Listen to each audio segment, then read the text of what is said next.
Hormuz strait को लेकर Trump ने एक बार फिर से दुनिया को चौंका दिया है। अमेरिकी राष्ट्रपति डोनाल्ड ट्रंप ने ट्रुथ सोशल पर एक ऐसा नक्शा पोस्ट किया जिसमें स्ट्रेट ऑफ होर्मुज को न्यू यूएस टेरिटरी यानी कि नया अमेरिकी क्षेत्र बताया गया। ट्रंप इससे पहले भी होर्मुज को अमेरिकी क्षेत्र घोषित करने की बात कर चुके हैं। दुनिया के सबसे अहम तेल मार्गों में शामिल होर्मुज को लेकर अमेरिका और ईरान के बीच तनाव पहले ही चरम पर है।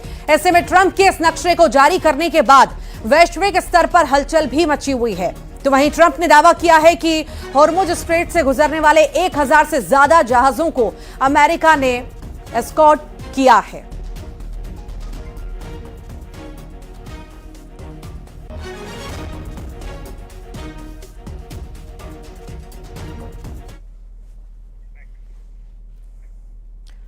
तुर्की, पाकिस्तान और सऊदी अरब के नए मक्का रक्षा समझौते से दक्षिण एशिया से लेकर मिडिल ईस्ट तक सनसनी फैली हुई है। लेकिन इस त्रिगुट के खिलाफ इजराइल ने ऐसा कानूनी लूपहोल खोज निकाला है जो सीधे तौर पर भारत के लिए रणनीतिक गेम चेंजर बन गया है।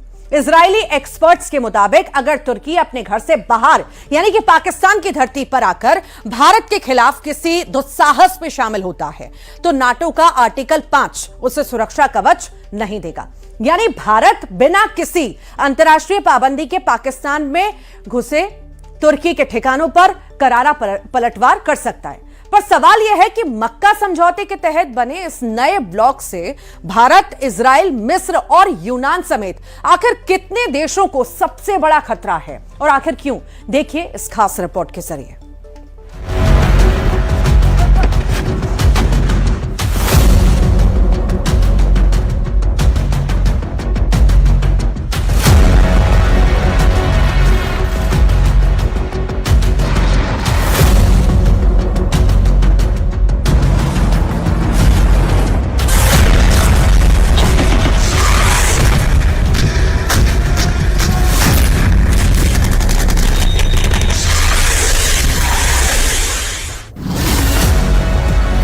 तुर्की और पाकिस्तान की बढ़ती नजदीकियों के बीच इजराइल ने एक ऐसा कानूनी लूप होल ढूंढ निकाला है जो भारत के लिए रणनीतिक तौर पर गेम चेंजर साबित हो सकता है। इजरायली खुफिया विश्लेषकों का मानना है कि अगर तुर्की के सैनिक अपनी सीमाओं से बाहर जैसे सीरिया या पाकिस्तान में मौजूद हैं और वहां से हमला करते हैं तो उन पर जवाबी हमला करना नेटो के आर्टिकल 5 का उल्लंघन नहीं होगा। यानी अगर कल को भारत और पाकिस्तान के बीच युद्ध होता है और तुर्की अपने सैनिक या सैन्य ठिकाने पाकिस्तान में तैनात करता है तो भारत बिना नेटो के डर के उन्हें निशाना बना सकता है। कहने का मतलब साफ है कि जिस मक्का रक्षा समझौते पर 7 अगस्त 2026 को पाकिस्तान, सऊदी अरब और तुर्की ने हस्ताक्षर किए, उस मक्का समझौते के तहत अगर पाकिस्तान ने तुर्की के साथ साजिश करके भारत पर हमला करने या फिर भारत को घेरने की कोशिश की तो यकीन मानिए भारत न सिर्फ पाकिस्तान को रौंद डालेगा बल्कि जरूरत पड़ने पर पाकिस्तान में मौजूद तुर्की की सेना पर भी हमला कर सकता है। और अगर भारत मजबूरी में या आत्म सुरक्षा में ऐसा करता है तो ये मक्का समझौते के उस नियम का उल्लंघन नहीं होगा जिसके तहत किसी एक देश पर हमला होने पर तीनों देशों पर हमला माना जाएगा। सबसे पहले ये जान लीजिए कि पाकिस्तान, तुर्की और सऊदी अरब ने जिस मुस्लिम नेटो को बनाया है उससे सबसे बड़ा खतरा कितने देशों को है और क्यों है। 7 अगस्त 2026 को सऊदी अरब ने पवित्र शहर मक्का में आयोजित शिखर सम्मेलन के दौरान मक्का संयुक्त रक्षा समझौते पर हस्ताक्षर किए। इस ऐतिहासिक समझौते पर सऊदी क्राउन प्रिंस मोहम्मद बिन सलमान, तुर्की के राष्ट्रपति रेसिप तैयब एर्दोगन और पाकिस्तान के प्रधानमंत्री शहबाज शरीफ ने हस्ताक्षर किए। ये त्रिपक्षीय संधि सितंबर 2025 में हुए सऊदी पाकिस्तान रक्षा समझौते का विस्तार है। इसमें अब तुर्की को भी शामिल कर लिया गया है। पश्चिम एशिया में अमेरिका के कमजोर होते सुरक्षा छत्र के बीच इसे एक नए क्षेत्रीय सुरक्षा ढांचे के रूप में देखा जा रहा है। अब आप ये भी जान लीजिए कि किन किन देशों को मक्का रक्षा समझौते से सबसे ज्यादा खतरा है। इजराइल की क्षेत्रीय आक्रामकता और हेक्सागन गठबंधन जिसमें कि इजराइल, ग्रीस, साइप्रस और भारत जैसे देश आते हैं, उसे मक्का समझौते से खतरा बताया गया। शिया बहुल ईरान के चारों ओर 3 प्रमुख सुन्नी बहुल देशों का सैन्य गठजोड़ तेहरान में सुरक्षा चिंताओं को बढ़ाता जा रहा है। पूर्वी भूमध्य सागर में तुर्की के बढ़ते प्रभाव से ग्रीस की समुद्री सीमा सुरक्षा के लिए सीधे चुनौती पैदा हो रही है। समझौते का स्वरूप और मुख्य प्रावधान इन तीनों देशों के लिए सीधे चुनौती है। ये समझौता नेटो के अनुच्छेद 5 के राजनीतिक सिद्धांत से प्रेरित है। इसके तहत किसी भी एक सदस्य देश पर हुए सशस्त्र सैन्य हमले को तीनों देशों पर हमला माना जाएगा। संधि के क्रियान्वयन के लिए विदेश मंत्रियों की एक स्थायी समिति, राजनीतिक व सैन्य समन्वय समितियां और एक स्थायी सामान्य सचिवालय स्थापित करने का निर्णय लिया गया है।